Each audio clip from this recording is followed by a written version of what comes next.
Hello student, I am Sonam. Welcome back to my YouTube channel Apna Vidyalaya. आज के इस video में हम आप सभी को बताएंगे एक मोस्ट इम्पोर्टेंट टॉपिक। तो यह वीडियो में हम आप सभी को बताएंगे इंग्लिश में सेंट्रल आइडिया लिखने का बहुत ही जबरदस्त ट्रिक, वो भी बिना पढ़े बिना याद किए केवल ट्रिक से आप सभी लोग इंग्लिश में सेंट्रल आइडिया कैसे लिखेंगे। यानी अगर आप सभी लोग इंग्लिश में कमजोर हो, आपको इंग्लिश पढ़ने वो लिखने दोनों नहीं आता, फिर भी आप सभी लोग हमारे इस ट्रिक से इंग्लिश में पूरे के पूरे सेंट्रल आइडिया को बहुत ही अच्छे तरीके से लिख सकते हो।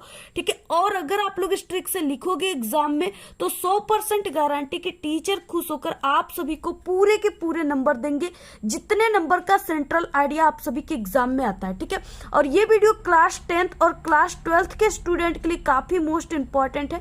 ठीक है, यहाँ पे हम आपको सभी के लिए ट्रिक बताने वाले हैं। आपको एक छोटी सी ट्रिक बताएंगे, मात्र उस ट्रिक को आप लोग जान गए तो आप सभी लोग यानी किसी भी सेंट्रल आइडिया, आपके पेपर में कोई भी सेंट्रल आइडिया आएगा सभी को आप लोग लिख लोगे। 1000 प्लस सेंट्रल आइडिया को आप लोग हमारे छोटे से आसान से ट्रिक से लिख लोगे। तो आप लोग सबसे पहले इस वीडियो को लाइक कर दीजिए, चैनल पे नहीं तो चैनल को सब्सक्राइब करके बेल आइकन को जरूर प्रेस कर दीजिए, और आप लोग इस वीडियो को अपने सभी दोस्तों में जरूर शेयर कीजिए। सबसे पहले देखेंगे कि आपके जो पेपर होता है इंग्लिश का, उसमें किस तरीके से जो सेंट्रल आइडिया होता है वो आता है और वो कितने नंबर का रहता है। यहाँ पे देखिए, right the central idea of any one of the following poems in about, ठीक है, 40 to 50 वर्ड्स। यानी आप सभी को 40 से 50 शब्दों में लिखना है। और आप सभी के यहाँ पे देखिए फर्स्ट में, यहाँ पे फर्स्ट दिया है और यानी ए बी और सी। ठीक है, यहाँ पे 3 सेंट्रल आइडिया दिया हुआ है, इस तरीके से आप लोग देख सकते हो 12th में भी।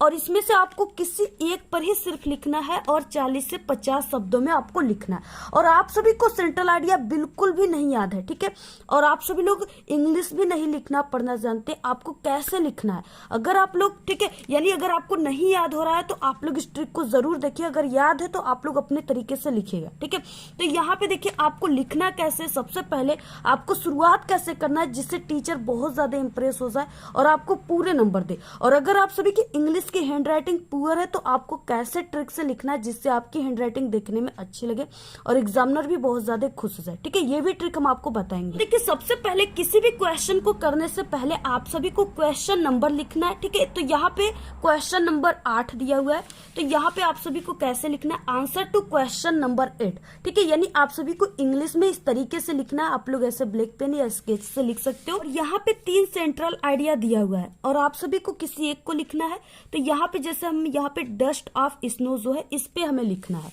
ठीक है, तो यहाँ पे आपको क्या करना है, बिल्कुल देख करके मीनिंग यहाँ पे डस्ट ऑफ स्नो ऐसे लिख देना है। ठीक है, इतना लिखने के बाद अब आप सभी को यहाँ पे देखिए दिया है सेंट्रल आइडिया, इसकी सेंट्रल आइडिया की मीनिंग दिया है। यहाँ से आप लोग बिल्कुल सही सही यहाँ पे आप लोग लिख दीजिए ब्लैक पेन या ब्लैक स्केच से। ठीक है, ऐसे आप लोग लिख दिए, बिल्कुल सही सही सभी लोग लिख सकते हो, बहुत ही सरल है। इतना लिखने के बाद अब आपको क्या करना है, आपको 2 छोटी सी लाइन है, ठीक है, उसको समझना है आपको। यानी इतना तो आप लोग लिख लिए। अब इसके बाद आप सभी को 2 लाइन है जो आप लोग क्लास 10th और 12th दोनों में आप लोग इसका यूज कर सकते हो। ठीक है, 12th वाले कैसे करेंगे अभी हम आपको लास्ट में बताएंगे।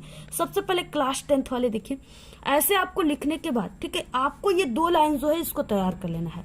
ये क्या है, द पोएम। ठीक है, आपको यानी द पोएम, पोएम की भी स्पेलिंग इसमें दी है आपको, कुछ भी यानी देखिए पोएम जो यहाँ पे दिया है ना इस तरीके से, यहाँ पे पोएम्स, तो यहाँ पे पोएम भी दिया, आपको कुछ याद करने की जरूरत नहीं। द पोएम, ठीक है, द पोएम आप लोग लिखे। इसके बाद आप लोग जिस यानी टॉपिक पे लिख रहे हो, जैसे ये डस्ट ऑफ स्नो पे लिख रहे हो सेंट्रल आइडिया, तो आपको ब्लैक पेन से कामा के अंदर लिखना है डस्ट ऑफ स्नो। देखिए, ये जो हम तरीका बता रहे हैं एक टॉपर की तरीका है। अगर आप लोग ये ट्रिक लगा दिए ना सेंट्रल आइडिया में तो 100% गारंटी कि टीचर खुश होकर आपको पूरे नंबर देंगे। और ये जो ट्रिक हम आप सभी को बता रहे हैं ना, ये पूरे यूट्यूब पर आपको कहीं नहीं मिलेगा। ठीक है, अगर कोई बना भी देगा तो वो हमारा ही छापेगा। ठीक है, तो इस तरीके से यहाँ पे डस्ट ऑफ स्नो ऐसे लिखना है कामा के अंदर। इसके बाद हैज बीन कंपोज्ड। ठीक है, ये छोटी सी मीनिंग है बस, यानी 2 लाइन आपको याद करना है, ज्यादा नहीं। Has been composed by. ठीक है, अगर आप सभी को इनके यानी जो भी पोएट है अगर उनका नाम याद है तो आप लोग लिखिए, अदरवाइज नहीं याद है तो सिर्फ ये डस्ट ऑफ स्नो यहाँ पे दिया हुआ है वही देखकर लिख देना है। ठीक है, in this poem the poet has described about human life, ठीक है, और नेचुरल ब्यूटी। अगर आप लोग ये 4 वर्ड लिखना चाहते हो तो लिख सकते हो, अदरवाइज आप लोग सिर्फ इतना लिखिए, in this poem the poet has described, ठीक है, अबाउट, सिर्फ इतना लिखना है। इतना लिख लिए, ठीक है, सिर्फ बहुत ही सरल तरीका है, इतना लिख दी। अब इसके बाद आप सभी को क्या करना है, क्योंकि आपको 40 से 50 वर्ड में लिखना है, यानी आपको एक पेज में समझिए कि आपको सेंट्रल आइडिया लिखना है। और ये आपके क्लास 10th में 3 नंबर का आता है, ठीक है, और क्लास 12th में ये आपके 6 नंबर का आता है।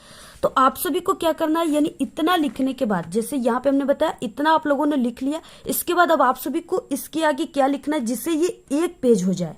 आपके पेपर में इंग्लिश के इस तरीके से रीडिंग सेक्शन दिया होता है, ठीक है, इसमें क्या होता है, पैसेज दिए होते हैं। अब आपको क्या करना है, ये इतना लिखने के बाद आपको क्या करना है, अबाउट तक लिखने के बाद इस पैसेज में आ जाना है, ठीक है, और इस पैसेज में आपको क्या करना है, यानी बीच से लाइनिंग को उठाना, यानी यहाँ से दे से, ठीक है, यहाँ से आपको लाइन को उठाना है और आपको कांवा या फुल स्टॉप यहाँ तक पार्ट तक, ठीक है, यहाँ से यहाँ तक आपको ये पूरी लाइन आपको शुरू से नहीं उठाना है, ठीक है, आपको बीच से किसी फुल स्टॉप से यहाँ से यहाँ तक आपको पूरी लाइन ये उठाना है।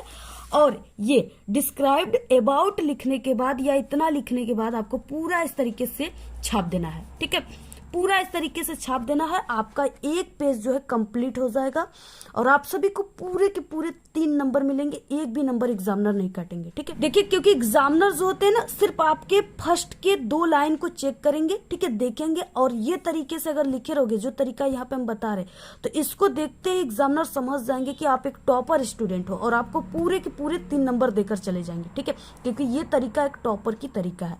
तो इस तरीके से आपको क्या करना है, पूरा यहाँ तक भर देना है एक पेज, पूरे के पूरे 3 नंबर आप सभी को एग्जामिनर देकर जाएंगे, चाहे कोई भी सेंट्रल आइडिया आ जाए, आपको यही ट्रिक से लिखना है। और यही ट्रिक क्लास 12th में भी लगाना है, जैसे यहाँ पे कीपिंग क्विट आ गया, ठीक है, तो आप सभी को क्या करना है, वही प्रोसेस अपनाना है जो हमने बताया।